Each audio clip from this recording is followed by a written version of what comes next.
Hi, Lindsey. So we were talking earlier on Hey, in the Megan. show that, according to where you live or your political affiliation, this pandemic is viewed in two very different ways. New York has obviously a record number of deaths, and the news is very grim. But in red states and in a lot of conservative circles, there's a feeling that this might be overblown. Obviously, you're a senator from a red state in South Carolina. What do you think the answer is? Because I was saying earlier, I'm just completely conflicted on whether or not we should continue to shut the economy down in states that are impacted at a lower rate. Well, I'm really, that's a good question. There's a lot of people on the right saying that the cure is worse than the illness, that the president overreacted. I talked to him 2 nights ago. I don't agree with that.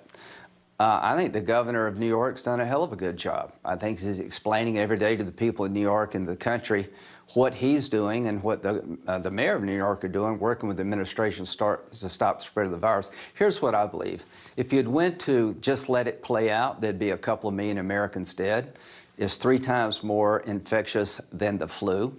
It kills people, senior citizens like myself, very cruelly. It affects young people. So this idea that we overreacted, I don't buy. If we had not done all the things we're doing now, I think you would have well north of 1 million Americans dead.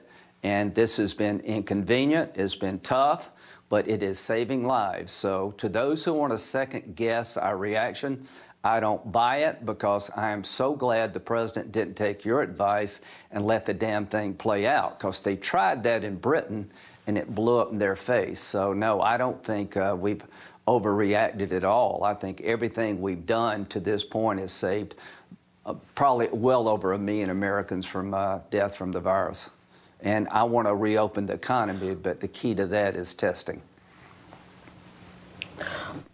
Well, President Trump said, Senator, that as president, he has total authority to reopen the country. And that's just a lie. That isn't true.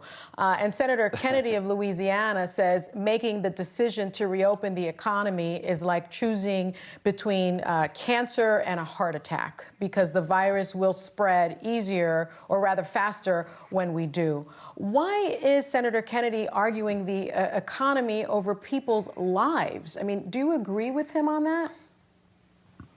Well, I think what John is saying, that there's a risk to reopen the economy, and you can't destroy the American economy to fight the virus effectively, because if we destroy the economy, we're going to lose the ability to effectively fight the virus. So here's what I think we should do.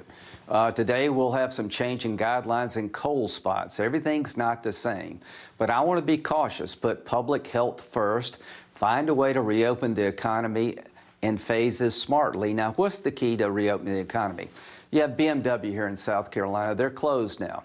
What I would like to see is manufacturers like BMW have the testing ability to call their employees back, test them all, the ones that are positive, treat them, send them home, make sure they're okay, and the rest of everybody else can go back to work. But the key to getting people back into the economy is testing.